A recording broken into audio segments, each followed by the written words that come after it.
This is KUGAN CASSIUS Rifle TV in association with Mechanism in Marbella. In Brooklyn here at the Barclays Centre. Post-fight, Jack versus DeGALE.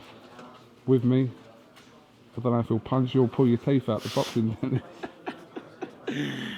The boxing dentist, that's your name, isn't it? So the unofficial name is Dr. Hitman, but yeah, Dr. unofficially Hitman. he's the boxing dentist, but yeah. Absolutely. What did you make of the majority draw decision today between Jack and DeGALE? I'm being very honest, and it's not because Badou's a friend of mine. I thought Badou won that comfortably. Honestly, I thought he won it comfortably. I thought James DeGALE had an amazing start with that knockdown, but it wasn't, he didn't hurt Badou. It was more like he caught him square on. I haven't had the chance to see it on replay and stuff, but when I saw it on ringside, I saw it was like a square on shot, and it was almost like it was a bit of a flash knockdown almost. But very good start, but he didn't press him, and he was negative. He was retreating. He was like sort of retreating. He was on his back foot. He didn't engage. Badou was pressing him forward, and landing shots, hitting his body and stuff. But I honestly thought he won it comfortably, and that was without the knockdown in the 12th. With the knockdown as well, that's the icing on the case. It's straightforward. Shocked, honestly. Honestly, I was shocked. I spoke to Carl Frocher afterwards as well. He did show me his scorecard as well. He goes, he thought Badou did enough to win. This is, I don't know if you can see it, this is his scorecard. He had it 115, 113, Carl Frocher's scorecard. But I don't know, but I was left puzzled, honestly. I really was. I don't know. I was shocked, to be honest. There you go. Obviously, a bit of drama at the end of the fight because Floyd wasn't happy, and yes. Obviously also suggesting that Badou Jack won't be fighting at 168 anymore, and leads us to believe that he'll vacate the title, leaving possibly Callum Smith to challenge Anthony Durrell for it. So yes. It's quite a complicated situation. It is. It's really complicated. But yes, now it's come out in the open. But behind the scenes, that was the talk.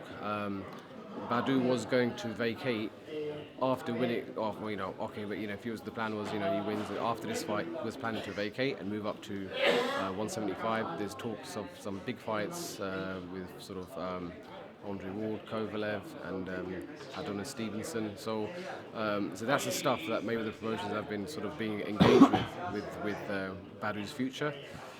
So that was always the plan. And I think, like I said, myself and everyone around me, we thought Badou won it clearly. Floyd thought exactly the same thing, and he was quite emotional about it, and that's why he feels, hang on a second, we won that fight, why should we give a rematch? And we're sticking to our plan of sort of going forward and moving up. So I think there's a bit of, obviously an element of emotion. I think I couldn't hear the interview properly, but I think people told me that he likened the decision to his loss with Canelo and the split decision with Oscar De La Hoya, right? Is that what happened as well? I think he was making reference to one of the judges having Canelo even. Yeah, that's right. Yeah, but so he's been there and he feels quite sentimental, quite emotional about it, and that's why he's like, well, hang on a second, we're still going to do what we want to do, and why should we give a rematch? But it's one of those things. But I don't know. It's it's kind of, what can you say? It's boxing, isn't it? Absolutely. One shining star tonight, obviously, Gervonta Davis becoming IBF champion with a great knockout over Jose Pedraza. This kid looks to be the real deal.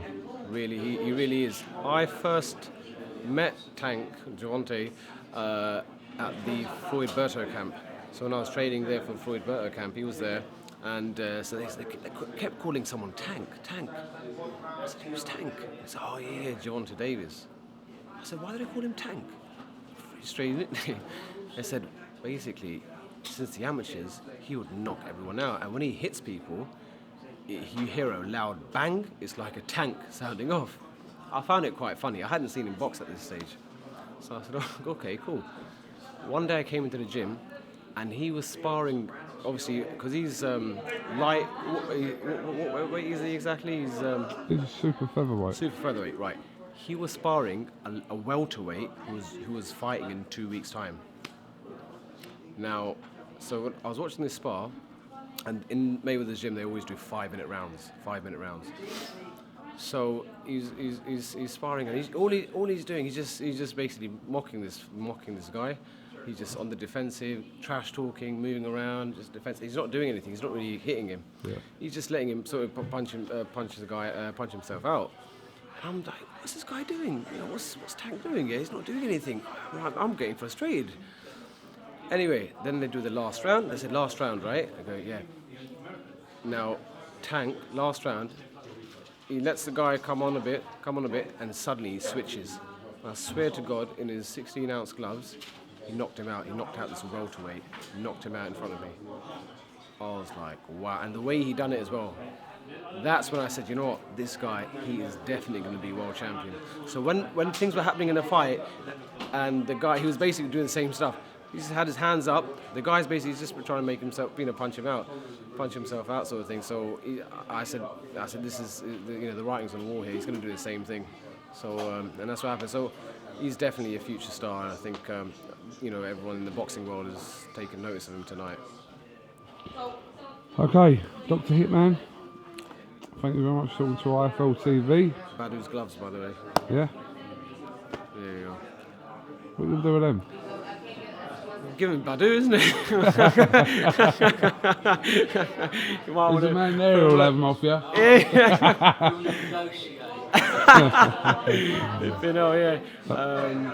Yeah, I'm out February 18th next as well. Okay. First 6-rounder. So I'm looking forward to that in Manchester. So I've been just ticking over whilst I've been here as well. So as soon as I get back on again full, and just looking forward to the 18th. Hopefully, yeah. All right, no problem. Listen, I'm sure we'll catch up with you soon. Definitely. And good to see you again. You too, Kugan. All right, take care, mate. Bye-bye.